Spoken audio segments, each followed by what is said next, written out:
معاف کرنا ایک بہت ہی اچھی صفت ہے۔ اگر کسی کی طرف سے کوئی تکلیف پہنچے تو بدلہ لینے کے بجائے اس کو معاف کر دینا چاہیے۔ اللہ تعالیٰ کی یہاں اس کا بہت اجر و ثواب ہے۔ جو لوگ کسی کی ظلم و زیادتی کا بدلہ لیے بغیر معاف کر دیتے ہیں تو اللہ تعالیٰ ان کے گناہ معاف کر دیتے ہیں اور جنت میں ان کے درجات بلند فرماتے ہیں۔ حضور صلی اللہ علیہ وسلم نے فرمایا، جس شخص کے جسم کو تکلیف پہنچائی جائے اور وہ اس کو معاف کر دے تو اللہ تعالیٰ اس کا درجہ بلند فرما دیتے ہیں اور اس عمل کی وجہ سے اس کے گناہ معاف فرما دیتے ہیں۔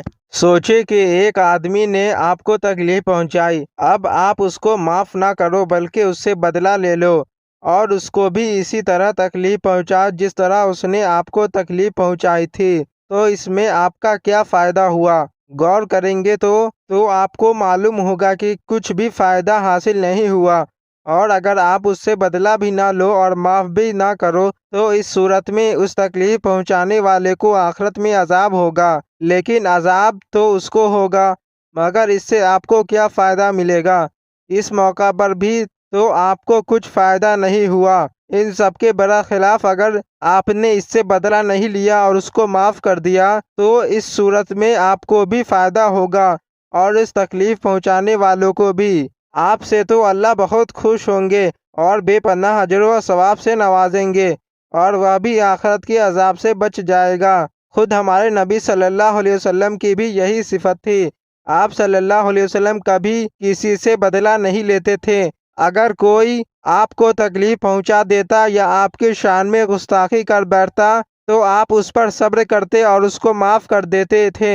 کافروں نے آپ کو کتنی تکلیفیں پہنچائی۔ ایک موقع پر ایک بندبخت نے آپ پر حملہ کر دیا، لوہے کا ایک ٹکڑا آپ کے چہرہ انور میں دھس گیا، پھر آپ کی طرف پتھر پھینکا جس سے آپ کا دانت مبارک شہید ہو گیا اور جسم کو سخت تکلیف پہنچائی۔ آپ صلی اللہ علیہ وسلم چاہتے تو بدلہ لے سکتے تھے۔ صحابہ نے آپ سے درخواست بھی کی کہ ان بختوں کے حق میں بد دعا کر دیجئے، مگر آپ نے فرمایا کہ میں لعن طعن کرنے کے لیے نہیں بھیجا گیا ہوں۔ آپ نے اس وقت بھی ان کے لیے دعا ہی فرمائی کہ اے اللہ میری قوم کو ہدایت دے دے کیونکہ وہ مجھے نہیں جانتے۔ قرآن کریم اور احادیث شریفہ میں معاف کرنے کے بہت ترغیب بتائی گئی ہیں۔ اللہ تعالیٰ کا ارشاد ہے، اور ایمان والوں کو چاہیے کہ جس سے ان کے حق میں کوئی زیادتی اور قصور ہو گیا ہو اس کو وہ معاف کر دیا کرے اور نظر انداز کر دے۔ کیا تم یہ نہیں چاہتے کہ اللہ تمہیں معاف کر دے؟ اور اللہ بخشنے والا اور بہت مہربان ہے۔ اس کا مطلب یہ ہوا کہ جو بندہ یہ چاہتا ہے اور اس کی تمنا یہ ہے کہ اللہ تعالیٰ اس کے ساتھ مہربانی کا برتاؤ کرے، اس کی مغفرت فرمائے، تو اس کو چاہیے کہ اپنے قصور والوں کے ساتھ رحم دلی کا معاملہ کرے اور ان کی غلطیوں کو معاف کر دیا کرے، تو اللہ تعالیٰ بھی اس کے ساتھ بخشو و رحمت اور لطف و کرم کا معاملہ کرے گا۔ رسول اللہ صلی اللہ علیہ وسلم نے پوری امت کو رحم دلی، عفوم و درگزر اور لطف و احسان کا معاملہ کرنے کی تعلیم دی ہے۔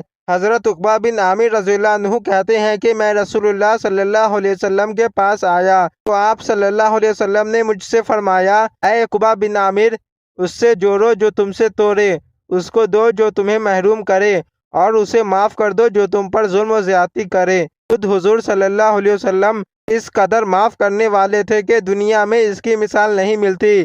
کفار و مشرکین نے آپ صلی اللہ علیہ وسلم کو کتنی سخت تکلیفیں دی۔ وہ لوگ جو کچھ آپ صلی اللہ علیہ وسلم کے خلاف کر سکتے تھے سب کر گزرے، مگر جب آپ صلی اللہ علیہ وسلم کو ان پر غلبہ حاصل ہوا تو سارے لوگوں کو معاف کر دیا۔